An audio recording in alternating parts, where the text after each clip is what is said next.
साथ ही साथ एक दिवसीय फुटबॉल खेल एवं मुर्गा लड़ाई इनकर शुभ अवसर में घाघरा बेड़ा कर सरजमीन में हर साल कर भांति इस साल भी बहुत जबरदस्त नागपुरी सांस्कृतिक कार्यक्रम और फुटबॉल टूर्नामेंट का आयोजन करल गेलक है।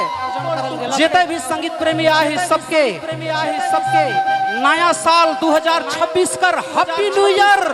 एक बार जोर से बोले कि भैया happy new year, happy new year. चलो बहुत सुंदर, चूंकि आज हम इन सब एक जगह इकट्ठा हो ही 2026 जितने भी हिया ही यार जे नखे हिया सब कोई हंसते मुस्कुराते सबकर समय बीते, सब कोई हंसी खुशहाल से अपन घर परिवार कर साथ एंजॉय करते अपन समय बितावे है। हम इनकर तमाम कलाकार कर शुभकामना है और जितने भी संगीत प्रेमी आए घाघरा बेड़ा में सबके यासीन मस्ताना और पूरा कलाकार टीम बटले दिल से जोहार नमस्कार।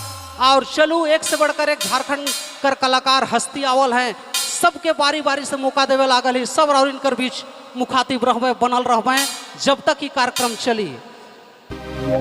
और चलू बहुत देर कर बाद राम दुर्लभ दादा रावरे नजर आवे लागल ही, चलू सही समय पे रावरे आ जाए, बहुत बहुत धन्यवाद है।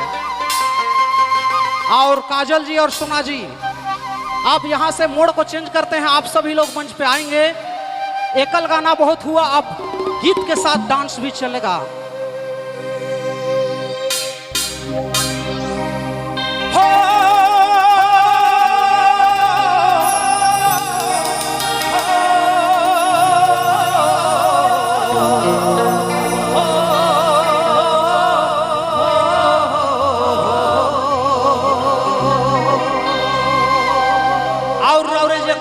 साउंड सिस्टम जे सुने लागल ही फनकार साउंड जे कि आज झारखंड ही नहीं दिल्ली बम्बई हर जगह इतना साउंड सिस्टम के झारखंड से लेकर जाए ना, वो फनकार साउंड सिस्टम और उनकर मालिक बिकी बाबू विराजमान है अपन पूरा टीम कर साथ।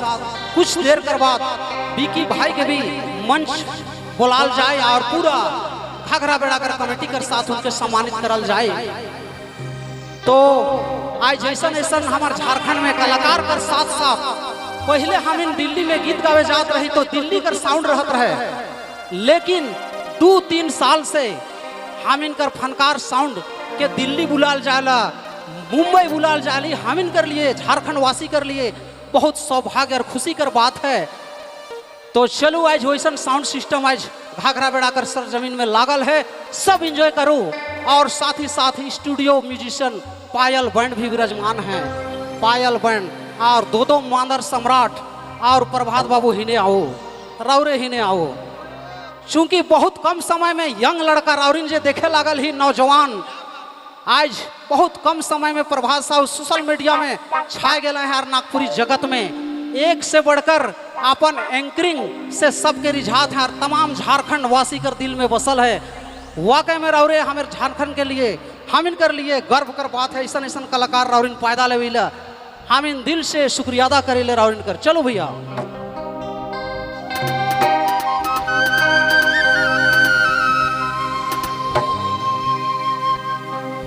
अरे हाय रे दिला टूटे, हाय रे दिला टूटे, ओहो दिला टूटे कोई नहीं जाना रे, ओहो दिला टूटे कोई नहीं जाना।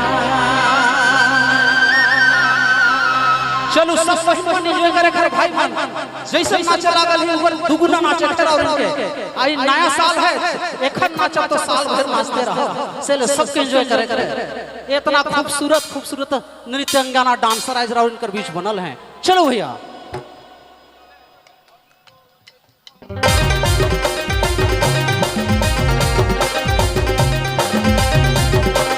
क्या बात है, जमके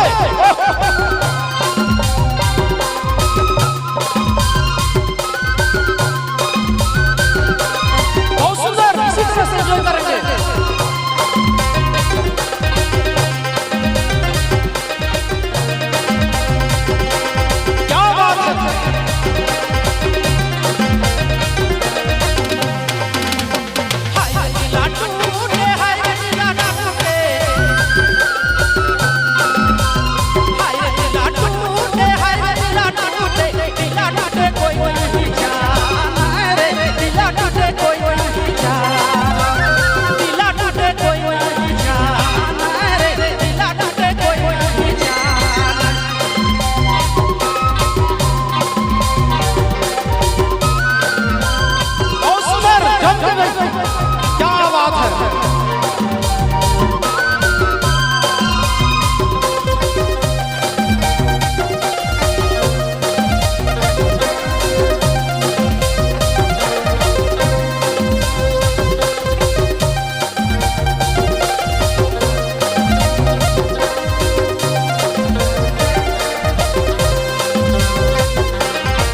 जियो